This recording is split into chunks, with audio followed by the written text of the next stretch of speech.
ही दिवसभरातली लक्षवेधी बातमी म्हणता येईल। मसाजोगचे सरपंच संतोष देशमुख हत्या प्रकरणी दोषारोप पत्रातून हत्येचा उलगडा झालेला आहे। 1,500 पानांचं हे दोषारोप पत्र आहे। संतोष देशमुख यांची हत्या खंडणी प्रकरणातून झाली असून वाल्मिक कराड हाच या प्रकरणातला मुख्य सूत्रधार आहे असा उल्लेख दोषारोप पत्रात करण्यात आलाय। विष्णू चाटे हा दुसरा मुख्य आरोपी असल्याचं दोषारोप पत्रात नमूद करण्यात आलंय। तर मारहाण करताना जयराम चाटेनं साथीदारांना व्हिडिओ कॉल केला होता। नांदूर फाट्याजवळच्या तिरंगा हॉटेलवर सगळ्या साथीदारांची भेट झाली। संतोष देशमुख आडवा आला तर त्याला कायमचा धडा शिकवा असा निरोप विष्णू चाटेनं सुदर्शन घुलेला दिला होता असा उल्लेखही दोषारोप पत्रात करण्यात आलाय। तसंच खंडणी, अॅट्रॉसिटी, हत्या ही तिन्ही प्रकरणं एकत्रित करण्यात आली असून तिन्ही प्रकरणं एकाच कारणातून घडल्याचा आरोप दोषारोप पत्रात करण्यात आलाय। कट कुठे रचला याची माहिती आणि पुरावे सीआयडीच्या हाती आहेत असाही दोषारोप पत्रात उल्लेख आहे।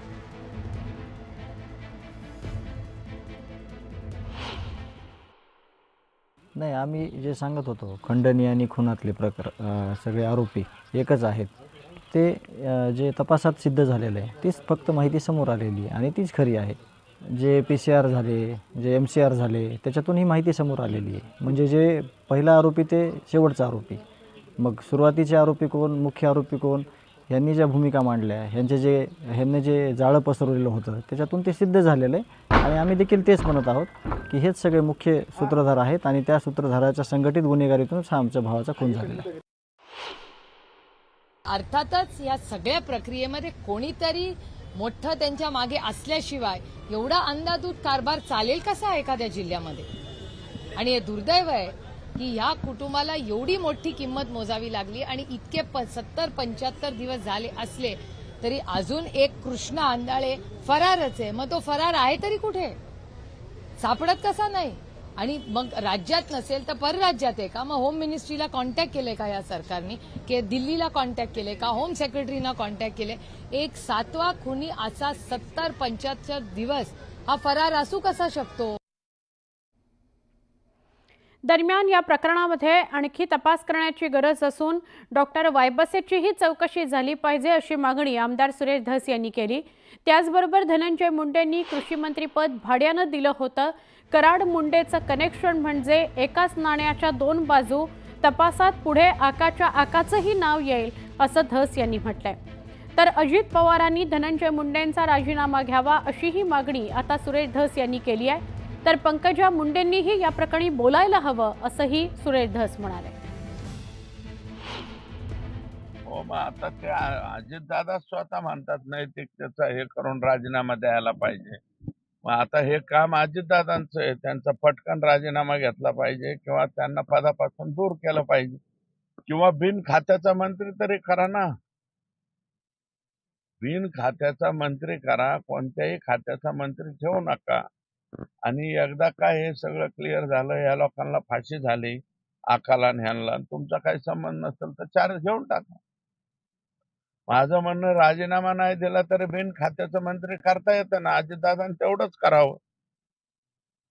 अजितदादांकडनं माफक अपेक्षा आहे जनतेची आता, कारण त्यांच्याशिवाय यांचं पानही हलत नव्हतं। वाल्मिक अण्णा कराड शिवाय यांचं कुठलं पान सुद्धा हलत नव्हतं। मग त्यांनी समोर येऊन, मीडियाच्या समोर येऊन म्हणावं ना की जरी माझं पान हलत नव्हतं तरी या प्रकरणाशी माझा काही संबंध नाही। ते फक्त कधी मध्ये येऊन म्हणतात यांना फाशीची शिक्षा झाली पाहिजे, बस फाशीची शिक्षा झाली म्हणजे सगळं संपलं असं थोडीच आहे। का बोलू शकत नाही ते त्यांचं त्यांनाच विचारलं पाहिजे। त्यांनी बोलायला पाहिजे ना, हा किंवा नाही, का त्यांचं मूक संमती आहे, त्यांनी हे सगळं केलेलं कृत्य जे आहे याला त्यांचं समर्थन आहे असं त्यांना म्हणायचं असेल। हो, खासदार बजरंग सोनवणे यांनी न्यूज 18 लोकमतशी दूरध्वनीवरून प्रतिक्रिया दिली। या सगळ्या प्रकरणासंदर्भात बघूयात ते काय म्हणाले।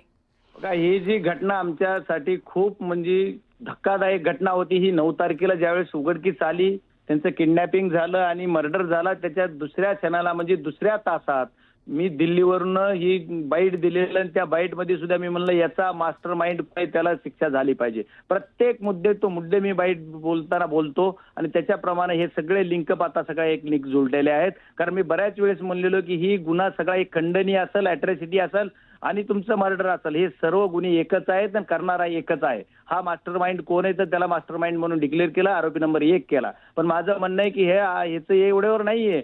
ह्याची एवढी दहशत होती. बीड जिल्ह्यामध्ये हा एक प्रमुख गुंडांचा आणि प्रत्येक तालुक्याला ह्याचा एक खाली प्रमुख आहे. जसा इस्नू चाटे इथं केजला बघत होता आणि इस्नू चाटेची खाली पिरावळ आहे. आणखी बरेच जण आहेत की याच्यात ते आलेले नाहीत. आणखी 5-6 लोक आहेत बघा. 29 नोव्हेंबरच्या सीसीटीव्ही फुटेजमध्ये दिसत आहेत, जे सीसीटीव्ही दाखवतो वारंवार त्याच्यामध्ये. ते आणखी याच्यात नाही. ज्यांनी की आरोपींना पळून जायला मदत केली, बरोबर. ज्यांनी की रग दिल्या, ज्यांनी ब्लँकेट दिले, ज्यांना सीआयडीच्या ऑफिसमध्ये जाऊन आमच्या धनंजयला दाब दिला, असे सुद्धा बरेच आहेत.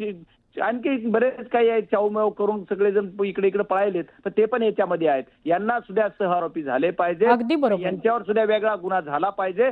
त्यावेळेस ही दहशत कमी होईल. आणि एवढंच नाही, आमच्या बीड जिल्ह्यात नाही, धाराशिव जिल्ह्यातलं सुद्धा कळंब असेल, वाशी असेल, भूम असेल, परांडा असेल, या 3-4 तालुक्यात सुद्धा यांची दहशत. म्हणजे जिथं विंड पॉवर तिथं यांचा चष्मा आणि यांची नजर. याच्यातून अवैध स्वरूपाची मालमत्ता गमवायची. पुन्हा या महिलेच्या नावावर, या बायकोच्या नावावर, हिला एक बायको म्हणायचं, तिला एक काय म्हणायचं, त्यांच्या नावावर अशा एवढ्या प्रॉपर्ट्या, हजारो करोड रुपयाचे, 1,500-2,000 करोडच्या प्रॉपर्टीचा हिशोब तुमच्या चॅनलनी सगळ्यांनी दाखवला, मी बघितला.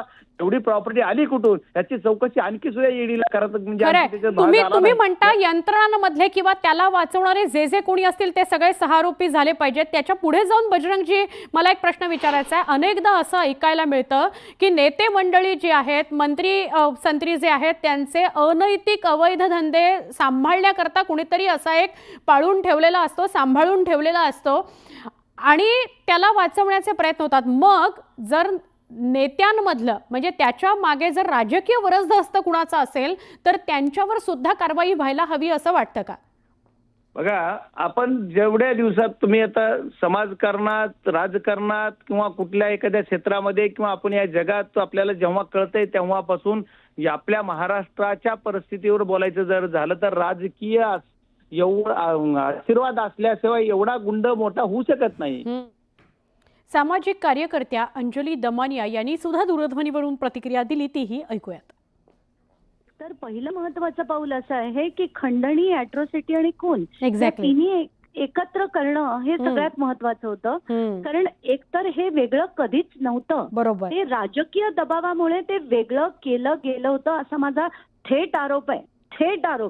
आणि एवढंच नाही तर त्याच्यानंतरचे म्हणजे ते 6 तारखेचे डिटेल्स आहेत. 7 तारखेच्या डिटेलमध्ये सुदर्शन घुले आणि वाल्मिक कराड यांची जी चर्चा झाली आणि त्याच्यात जो आडवा येईल त्याला सरळ करावं हे जे बोललं गेलं, त्यानंतरच 8 तारखेला मला वाटतं विष्णू चाटे आणि सुदर्शन घुले यांच्यात जी चर्चा झाली ती अतिशय हॉरिफाईंग होती. म्हणजे आपण खंडणीच्या कामात यापुढे असे अनेक लोक येतील आणि जर आपल्याला त्यांना धडा शिकवायचा असेल तर हे करायला हवं, हे म्हणणं वॉज ॲब्सोल्युटली शॉकिंग. मला असं वाटतं. आणि त्याच्यानंतर जी माहिती आली होती की डिजिटल एव्हिडन्स जो मिळाला त्यांना की व्हॉट्सअप ग्रुप कॉलवर हे व्हॉट्सअप व्हिडिओ कॉलद्वारे दाखवलं गेलं. म्हणजे हे जे आपण नुसतं म्हणत होतो आता डॉक्युमेंटेड जेव्हा आपण बघतोय चार्जशीट मध्ये अतिशय धक्कादायक आहे. आणि त्यांच्या चार्जशीटमध्ये असंही लिहिलंय की त्यांनी आता 10 वर्षात काही 11 गुन्हे झाले आहेत, पण ते 11 नाही, मला वाटतं त्याच्या ॲटलिस्ट 25 पट त्यांनी गुन्हे केले असतील. पण FIR त्यांच्यावर होत नव्हती, ती आता झाली. आणि मला आता बाकीचे डिटेल्स मी वाचले की बहुतेक 4-4:30च्या सुमारास मी प्रेस कॉन्फरन्सच घेणार आहे याच्यावर. हो अंजलीजी, तुम्ही म्हणता ते बरोबर आहे. बिभत्स हा शब्द आपण वापरू शकतो की जेव्हा त्याला मारलं जात होतं तेव्हा व्हिडिओ कॉल करून दाखवलं गेलं वाल्मिक कराडला आणि त्यालाच वाचवण्याचा प्रयत्न झाला. अंजलीजी, असं वाटतं की त्याला वाचवण्याचा प्रयत्न झालेला आहे, आता हे उघड झालंय, तर जे कोणी त्याला वाचवत होते त्या सगळ्यांवर सुद्धा कारवाई व्हायला पाहिजे. नाही, पण त्यांना मोठं करणारे कोण होते, त्यांना वाचवणारे कोण होते, ते एकमेव व्यक्ती आहेत, ते धनंजय मुंडे आहेत. आता तरी त्यांना लाज थोडी तरी वाटून त्यांनी आता राजीनामा दिला पाहिजे. मला तर म्हणजे हे सगळं बघून इतकी किळस येते ना या सगळ्या राजकारणाची. आणि त्याला एका माणसाला आणि त्याच्या सारथीला वाचवण्यासाठी तुम्ही सगळे गुन्हे देखील वेगवेगळे केले, याच्यापेक्षा राजकीय दबाव आणि मोठा काय असू शकतो? अगदी. काय असू शकतो? या सगळ्या प्रकरणावर मंत्री पंकजा मुंडेंनी काय प्रतिक्रिया दिली ती बघूयात. ते मला नाही, हे त्यांचं कॉन्फिडेन्शियल विषय आहे. त्यांनी जेव्हा ते माहिती सादर करतील कोर्टाला आणि ते ऑफिशियली कोर्टातून येईल तेव्हाच मी त्याच्यावर भाष्य करेन. तुमच्या म्हणण्यावर करणार नाही. 1500 पानाचं दोषारोपपत्र दाखल केलंय. त्याच्यात काय लिहिले तुम्ही वाचलंय? असं म्हणलं तर तुमच्यावर कंटेम्प्ट दाखल करावं लागेल. ओके, नाही त्याच्यात असं मला कशी माहित असेल? ती गृह मंत्रालयाच माहिती असेल साहेब. वीकची कुठेतरी बदनामी होते असं आता मला तर वाटतं तो विषय मागे पडलाय. मग तुम्हाला टार्गेट दिलेलं आहे की हेच प्रश्न विचार. अजिबात तो विषय आता एक तुमच्या पुण्यात आहे मी. आता त्या महिलावर अत्याचार झाला बस स्थानकामध्ये, झाला नाही का? झाला ना. ते प्रश्न विचारा ना. मी पुण्यात आले. तुम्ही बीडचे कशाला प्रश्न विचारताय? पुण्याचे पत्रकार आहेत तुम्ही. त्या मुलीवर अत्याचार झाला की नाही? असे अनेक घटना. काल नांदेडमध्ये तर चालत्या बाईकवर मागून वार करून मारलं, चाकूचा हल्ला करून. त्याचे सीसीटीव्ही फुटेज दाखवलेत मीडियाने. हे प्रकार सगळीकडे चाललेले आहेत. जे योग्य आहे ती कारवाई व्हावी आणि माझा गृहमंत्री देवेंद्र फडणवीसांवर संपूर्ण विश्वास आहे. त्यांनी शब्द दिल्यानंतर मी त्यांच्याच टीममधली एक मंत्री म्हणून परत वेळोवेळी याच्यावर भाष्य करणं माझ्या भूमिकेला साजेसं नाही. संवेदनशीलपणे त्याची चौकशी झाली पाहिजे, जलद गतीने झाली पाहिजे. हे मी 1001 वेळा ऑलरेडी म्हणून झालेलं आहे.